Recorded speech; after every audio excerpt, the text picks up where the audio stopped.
Carbone 14, la radio qui vous encule par les oreilles.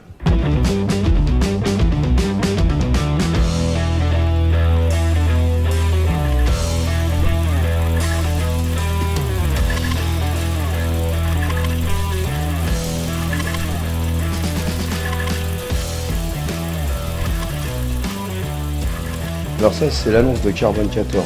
Radio Libre cherche animatrice. Pour s'en payer une bonne tranche, horaire et prix en fonction. Ça, c'était pas vrai, parce qu'on n'a jamais été payé. Pub, il n'y en a jamais eu. D'ici là, délire à gogo et à l'œil. Et si t'as des idées originales et pas mal de temps libre, alors appelle Gérard au poste 122 et au 541 0008. Carbone 14, la radioactive. 97.2 MHz. Les noms, c'est Chouchan et Spiteri. Ça, c'est mon micro, je suis signé par Ciné. Ça, c'est Gérard Fenu, le directeur de la radio, évidemment. Super Meuf. Michel Fisbin, Ciné, enfin, vous voyez, c'est... Ah, il y a Jean Telet, là, vous voyez. Jean Telet, Guy Montbillard, qui fabriquera le premier décodeur pirate de Canal+. Ah, grand moment, c'est un grand moment. On était en avance sur tout le monde. Mais comment a été créée cette radio? Tout simplement, elle est créée en 1981 par une petite annonce qui est parue dans Libération. Un journal qui s'appelle toujours Libération, mais qui n'a plus rien à voir avec la Libération, et bien entendu. Ce que je veux dire, c'est que là-dedans, évidemment, il y avait au moins une centaine d'animateurs. On y retrouvera évidemment Jean-Yves Lafesse, Phil Barnet, David Grossex, Robert Le Haineux, José Lopez, Régis Geoffrey, Jean Telet, et tas d'autres.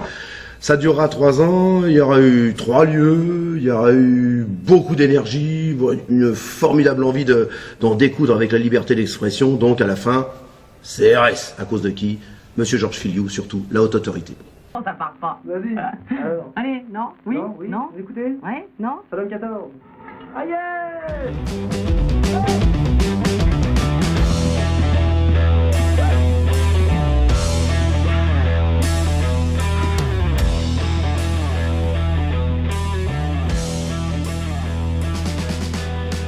Là, c'est la... Ouais, dans le livret, ça, c'est la première grille de Carbone 14. Là, voilà, il y a pratiquement l'essentiel, mais ça va bouger encore beaucoup. Super Nana n'est pas encore là à l'époque. Un fan qui avait commencé par faire cette affiche. Toute l'équipe, voilà l'équipe de Carbone 14. Barnet, Laurent Souchon, Philippe Spiteri, Michel Fisbin, Pascal Gilodez, Daniel Messager, qui travaille aujourd'hui à France Info, Philippe Merlin, Perluche, Vinoc, Guy Duteil, qui est aujourd'hui au Monde, Igor Kalachnikov, décédé, enfin, et puis les filles, là, on a mis les noms, mais elles étaient à l'époque au RPR, je crois, c'était du soutien du RPR.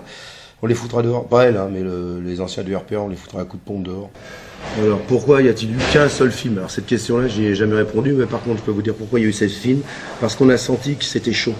Et c'est Michel Fisbin qui va me demander de trouver des caméras, on volera, et de la pellicule que je trouverai. Donc on tournera ce film en 4 jours. Pourquoi en 4 jours? Parce que le directeur de l'époque, Gérard Fenu, m'a dit que tu n'as que 4 jours, pas plus.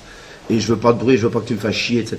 Et c'est chose que je ferai. Sauf que pendant les 4 jours, je réussirai à capter l'ambiance exacte. Je dis bien exacte, qui n'est pas reconstituée. Il y a des reconstitutions, mais qui est exacte de l'époque. Et quand on voit le film, on ressent tout à fait les années 80. C'est-à-dire cette envie formidable qu'il y avait de se libérer. Enfin, on sortait de Giscard d'Estaing et on va vers la liberté d'expression. On pense que tout va être possible. Et tout peut être possible. Sauf que, bon, ça s'est mal terminé. Et là, ça, c'est la saisie de Carbone 14, avec un excellent article qui raconte bien comment ça s'est passé. Hein. Comment Monsieur Georges Filiou, le grand turiféraire de la liberté des ondes françaises, qui dérégulait, voilà, et un jour nous a dit oui, comment pourrais-je autoriser ce que je n'ai pas interdit, et nous enverra les CRS. Les CRS, n'est-ce pas, qui à 5h du matin, boum boum. Et alors il y a eu le film, et alors là ce sont toutes les critiques du film Carbone 14. Alors ça c'est formidable, hein. Parce que sur 99 critiques environ, j'en ai recensé que, il y en a plus, mais il y en avait une seule de bonne. Alors généralement, évidemment, tout le monde s'y plonge. Alors le contenu était très clair pour eux, donc ça leur a fait très peur. Alors aujourd'hui, on critique un peu la forme cinématographique, mais évidemment, mais on peut. À l'époque, c'était surtout les propos. Filmer n'importe comment à 10 000 lieues en dessous du SMIC esthétique, cela frise l'abjection, la malhonnêteté totale et le plus grand mépris du spectateur. À fuir d'urgence. Un document témoignage pour les sociologues de l'avenir, ça amusera les martiens quand ils seront là. Libération, le film se détruit sous nos yeux. Alors ça, j'avais jamais vu encore. C'est pas un film à flamme, mais enfin bon. Seul un réel sens du filmage aurait peut-être sauvé l'entreprise, et ce n'est pas le cas. Alors moi je défie les gens parce que c'est fait en 16 mm, et à l'époque il fallait recharger les caméras à 16 mm. Je peux vous dire une chose, les gars, vous savez pas ce que c'est que tenir une caméra à 16 mm. Parce que les mecs qui ont fait ça, c'était les plus grands cadrans 16 mm de l'époque. Alors évidemment, le Nouvel Observateur, confiné dans son humanisme socialiste soviétique, la radio la plus affligeante, la plus ringarde, la plus bête, la plus débilement provocatrice, n'est pas faite pour être vue. Vous vous rendez compte? Oui. Mais surtout aussi, ils ajoutent ne pas être écoutés non plus. Surtout par le truchement d'un film nullissime. C'était vraiment la haine. Comment l'animateur de Carbone 14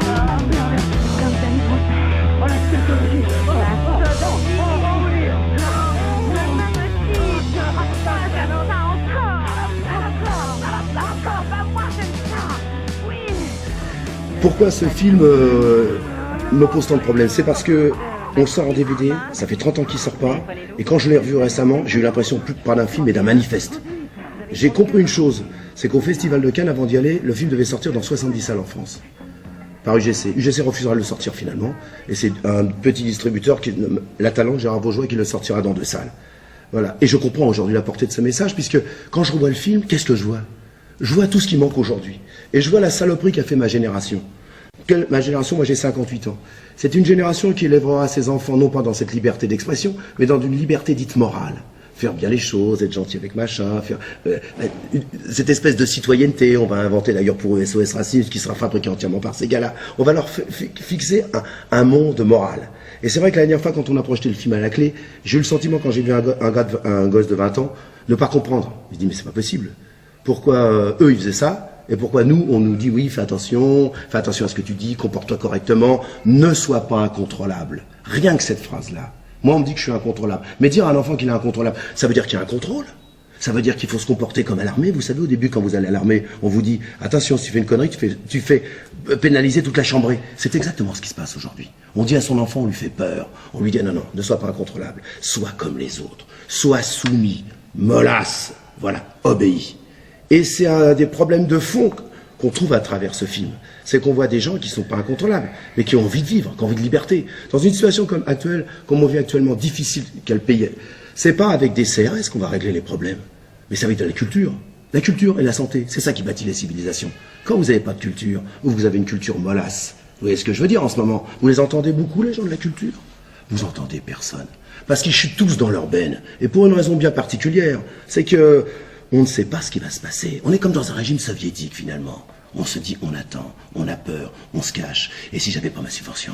Et si j'avais pas mon théâtre? Et si j'avais pas ci, et si j'avais pas ça? Voilà. Et c'est comme ça qu'on fait de la culture aujourd'hui en France. Alors qu'un artiste, ça doit être incontrôlable. Ça doit être quelqu'un qui vit, qui bouge. Alors dis donc, quand on me parle des surréalistes, des impressionnistes, quand on me parle surtout de Boris Vian, parce que je viens de relire un de ses bouquins là récemment, où on me parle d'auteurs contemporains, moi je suis abasourdi par la lâcheté de ma génération, qui n'assume pas du tout la culture, qui n'assume rien, qui ne pense qu'à, bon bah voilà, je fais de la musique, ah bah voilà, t'as vu ma pièce? L'année dernière c'était l'année Feydeau, cette année c'est l'année Brassens, l'année d'après ça sera peut-être l'année Poulidor, l'année d'après ça sera l'année Johnny Hallyday, on se fout de la gueule du monde quoi. Alors Carbone 14 à Cannes, ça c'est nous. Alors, il y avait un panneau là, vous voyez là, un panneau devant le Majestic, je crois, oui c'est ça. Vous voyez, là c'est Belmondo, là c'est Delon. Et à l'époque, ils étaient distribués en vidéo. C'est pas la vidéo, c'est la cassette VHS. C'était René Château. Et la fait, c'est le coup de génie. Comme on arrivait à Cannes sans rien, on dormait sur la plage. Mais pas Monsieur G. Jacob, souvenez-vous. Il a dit, bah Delon va dire j'encule Bébel, et l'autre dira j'encule Bébel, j'encule Delon. Non, je suce Delon, j'encule Bébel. Voilà. Carbone 14, notre prochain spectacle. Il doit sortir en salle dans 70 salles, donc ça a été que 2. Et alors là, tout de suite, Delon est sorti. C'est Belmondo qui est sorti. Non, il y a Delon. Et on s'est retrouvés tous en cabane le soir, surtout moi. Je me suis retrouvé en slip. Et il y a le directeur du Festival de Cannes qui est venu me chercher en personne alors que j'étais en slip et qui m'a dit, Monsieur Galop, quand on fait du cinéma, on se tient correctement. Et c'est là que j'ai appris ce que voulait dire le mot incontrôlable.